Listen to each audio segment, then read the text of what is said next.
ስለዚህ እንደ ደመና የበዙ ስለከሌን ብነግራችሁ ጊዜ ያጥረኛል። ስለ ብዙ ሊቃውንት፣ ስለ ብዙ መምህራን፣ ስለ ብዙ ካህናት፣ ስለ ብዙ ሰማዕታት፣ ስለ ብዙ ሊቃውንት፣ ስለ ብዙ ሐዋርያት፣ ስለ ብዙ ነቢያት ብንናገር ጊዜ ያጥረናል።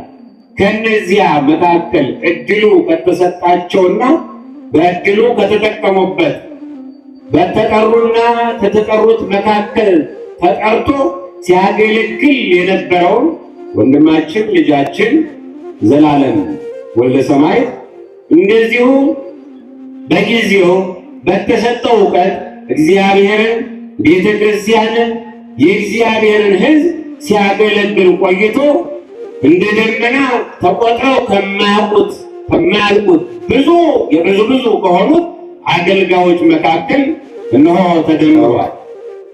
ወንድማችንን መምህራችንን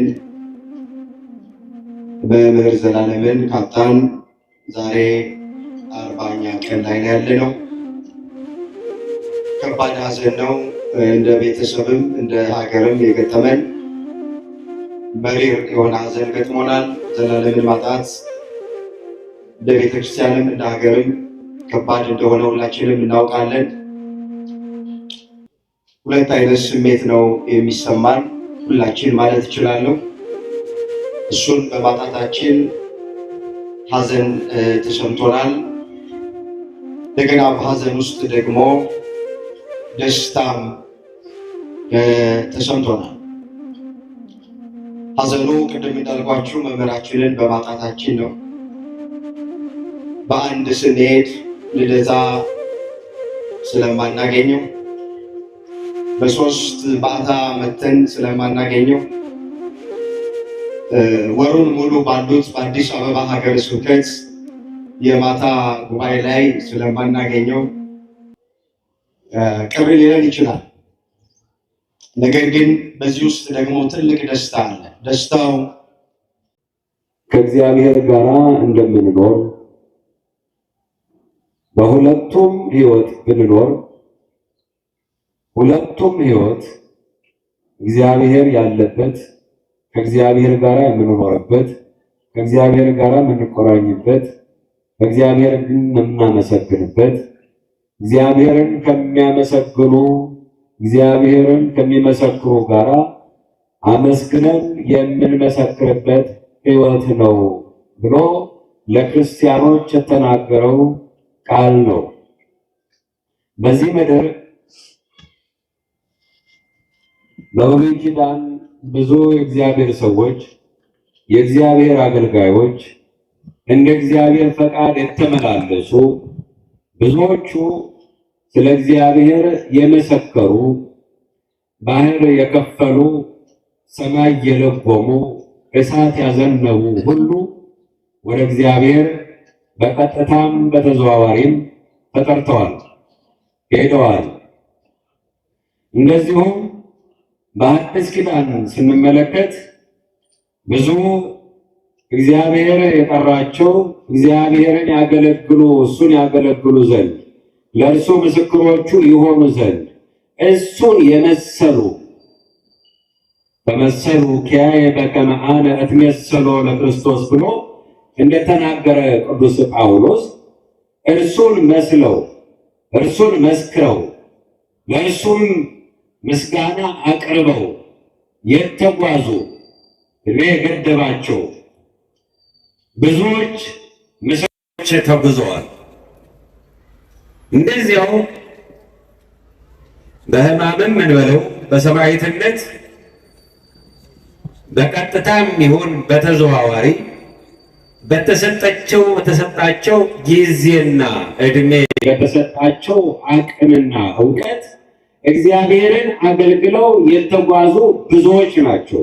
ለዚህም ነው ሐዋርያው ቅዱስ ጳውሎስ እጅግ እንደ ደመና የበዙ ምስክሮች እያለ ሲናገር የነበረው። ደመና እንደማይቆጠር የእግዚአብሔር አገልጋዮች በስምም በሰማይም በምድርም እጅግ የበዙ መሆናቸውን ሲያስተምረንና ሲነግረን እንደ ደመና የበዙ ብሎ እነዚያ እንደ ደመና የበዙት ሁሉ በምድርም አገልግሎት ወደ ሰማይ ሲጓዙ ወደ እግዚአብሔር ሲጓዙ ነፍስ ከሥጋ ተለይታ ስትሄድም ኖ በዚያም አገልግሎት እንዳለ በዚያም ደግሞ እግዚአብሔርን ማመስገን እንዳለ ያስተምረናል። በመላው ዓለም የምትገኙ ኦርቶዶክሳውያን ወገኖቻችን እንኳን ለጌታችን ለመድኃኒታችን ለኢየሱስ ክርስቶስ የትንሣኤ በዓል አደረሳችሁ፣ እንኳን አደረሳችሁ። አጭር መልእክት ብቻ ለማስተላለፍ ነው በብፁዓን አባቶች መልካም ፍቃድ ፊት ለፊታችሁ የቆምኩት። እንግዲህ ሁላችን እንደምናውቅ ወንድማችንን መምህራችንን መምህር ዘላለምን ካጣን ዛሬ 40ኛ ቀን ላይ ያለነው።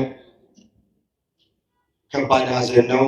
እንደ ቤተሰብም እንደ ሀገርም የገጠመን መሪር የሆነ ሐዘን ገጥሞናል። ዘላለምን ማጣት እንደ ቤተክርስቲያንም እንደ ሀገርም ከባድ እንደሆነ ሁላችንም እናውቃለን። ሁለት አይነት ስሜት ነው የሚሰማን ሁላችን ማለት እችላለሁ። እሱን በማጣታችን ሐዘን ተሰምቶናል። እንደገና በሐዘን ውስጥ ደግሞ ደስታም ተሰምቶናል። ሐዘኑ ቅድም እንዳልኳችሁ መምህራችንን በማጣታችን ነው። በአንድ ስንሄድ ልደታ ስለማናገኘው፣ በሶስት ባታ መተን ስለማናገኘው፣ ወሩን ሙሉ ባሉት በአዲስ አበባ ሀገረ ስብከት የማታ ጉባኤ ላይ ስለማናገኘው ቅር ሊለን ይችላል። ነገር ግን በዚህ ውስጥ ደግሞ ትልቅ ደስታ አለ። ደስታው ሽኝቱን ስናይ ሐዘናችንን አቅልሎልናል። ተስፋ የመቁረጥ ሐዘን እንዳናዝን አድርጎናል። ከበላይ ያሉ የመንግስት ባለስልጣናት ጀምሮ ብፁዓን ሊቃነ ጳጳሳት ያደረጉልን ድጋፍ፣ መላው ኦርቶዶክሳውያን በሀገር ውስጥም በሀገር ውጭም ያሉ ከሰሜን አሜሪካ ጀምሮ ከሽኝቱ ጀምሮ እስከ ዛሬ ድረስ በየአብያተ ክርስቲያናቱ ወልደ ሰማዕት እያሉ ስሙን እየጠሩ ጸሎተ ፍትሐት እያደረጉ ዝክረ ዘላለም እያሉ ጉባኤ እየሰሩ ሁሉ እስካሁን ድረስ እያዘነ እየጸለየ እግዚአብሔርን እያመሰገነ ያሉ። ስለዚህ በዚህ ቤተሰቡ እጅግ ደስ ይለው። ስለዚህ እኔ ማለት የምፈልጋችሁ ይህ ድምፅ የሚሰማችሁ አይዟችሁ፣ ከዚህ በኋላ ተስፋ የመቁረጥ ሐዘን አናዝንም። ከኛ የሚጠበቀው ያለብን መንፈሳዊ ግዴታችን መምህር ዘላለም በሕይወት በነበረበት ጊዜ የጀመራቸው የበጎ አድራጎት ስራዎች አሉ። እሱን ሁላችንም ተባብረን ብናስቀጥል ከሆነ እግዚአብሔር አያዝንብንም። የዘላለም ነፍስ ያን ጊዜ ማረፍ ትችላል። እሱ የጀመረውን ስራ የማናስቀጥል ከሆነ ግን ዘላለም ነፍሱ ታዝንብናለች፣ እግዚአብሔርም ያዝንብናል።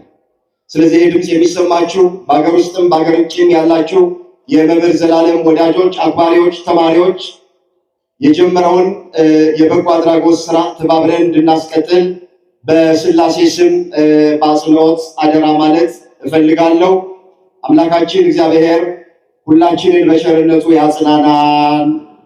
የወልደ ሰማዕት የአገልግሎቱ በረከት ከሁላችን ጋር ይሁን። በመጨረሻ ማለት የምፈልገው ነገር በስሙ የተዘጋጀ ጸበል ጻድቅ ስላለ ሁላችሁ ይህ ድምፅ የሚሰማችሁ በመምህር ዘላለም ስም ነው የምጠይቃችሁ።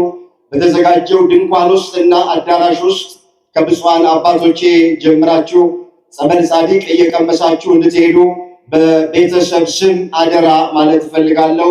በነገር ሁሉ የረዳን የመጽናናት መንፈስ የሰጠን አምላካችን እግዚአብሔር ስሙ ለዘላለም የተመሰገነ ይሁን። የሁላችንን መጨረሻ እግዚአብሔር ያሳል። መኔ ነሃዩ ለእግዚአብሔር ነሃዩ መኔ ንመውት ለእግዚአብሔር ንመውት መኔ ሀየውነ ወሞትነ ለእግዚአብሔር ንሕነ። ሐዋርያው ቅዱስ ጳውሎስ የጻፈው መልእክት ላይ የሚገኝ ነው።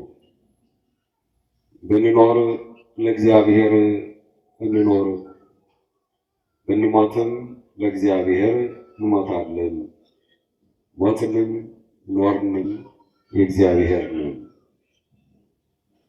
እንግዲህ ሐዋርያው ይህን ሲናገር ሞት የመጨረሻ ምዕራፋችን እንዳልሆነ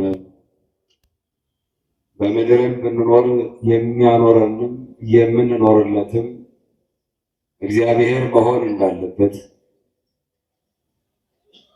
በምድር ባንኖርም ደግሞ ወደ እግዚአብሔር ብንሄድ ብንሞትም ነፍስ ከሥጋ ብትለይም ስለዚህ እንደ ደመና የበዙ ስለከሌን ብነግራችሁ ጊዜ ያጥረኛል። ስለ ብዙ ሊቃውንት፣ ስለ ብዙ መምህራን፣ ስለ ብዙ ካህናት፣ ስለ ብዙ ሰማዕታት፣ ስለ ብዙ ሊቃውንት፣ ስለ ብዙ ሐዋርያት፣ ስለ ብዙ ነቢያት ብንናገር ጊዜ ያጥረናል። ከነዚያ መካከል እድሉ ከተሰጣቸውና በእድሉ ከተጠቀሙበት በተጠሩና ከተጠሩት መካከል ተጠርቶ ሲያገለግል የነበረውን ወንድማችን ልጃችን ዘላለም ወልደ ሰማዕት እንደዚሁ በጊዜው በተሰጠው ዕውቀት እግዚአብሔርን፣ ቤተ ክርስቲያንን፣ የእግዚአብሔርን ሕዝብ ሲያገለግል ቆይቶ እንደ ደመና ተቆጥረው ከማያልቁት ብዙ ከሆኑት አገልጋዮች መካከል እነሆ ተደምሯል። ወደዚያ ሄዷል። በሕይወቱም እግዚአብሔርን በምድር ሳለ አገለገለ። በበረሃ፣ በጫካ፣ በመቃብር ቤት እንደው በየአቅጣጫው በተሰለፈበት ሰለቸኝ ደከመኝ ሳይል ልክ እንደ ቅዱስ ጴጥሮስና እንደ ቅዱስ ጳውሎስ አገለገለ። ጊዜው ሲደርስ ደግሞ አይ በምድር በመድከም በልቶ በመራብ ጠጥቶ በመጠማት ወጥቶ ወርዶ በመድከም ሳይሆን የምታገለግለኝ አሁን ደግሞ በሰማይ የመላእክትን አገልግሎትና ምስጋና ታዳምጣለህና ብሎ ጠራው። ስለዚህ በዚህ ሕይወት ነው እነዚያ ባገለገሉበት ሜዳ አገልግሎ ወደዚያ እነዚያ በሄዱበት መንገድ መጓዝ መታደል ነው።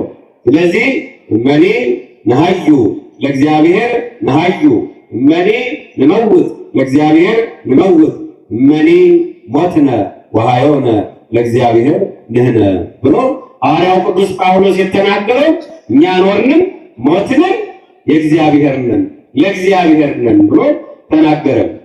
እዚህም ሆነ ተጠራም ሄደም ከእግዚአብሔር ጋር ነው፣ ለእግዚአብሔር ነው። ምናልባት በምድር ያለን አገልግሎቱ ቀረብናው። ስለዚህ እግዚአብሔር አምላካችን ወንድማችን ልጃችንን ነፍሱን በሰማይ በቅዱሳን መላእክት ከተማ ያኑርልን። ብንኖርም ባንኖርም ብንሄድም የእግዚአብሔር ነንና እግዚአብሔር በመንግስቱ ሁላችንንም ሕይወታችን መንገዳችን ያሳምርልን። አሜን።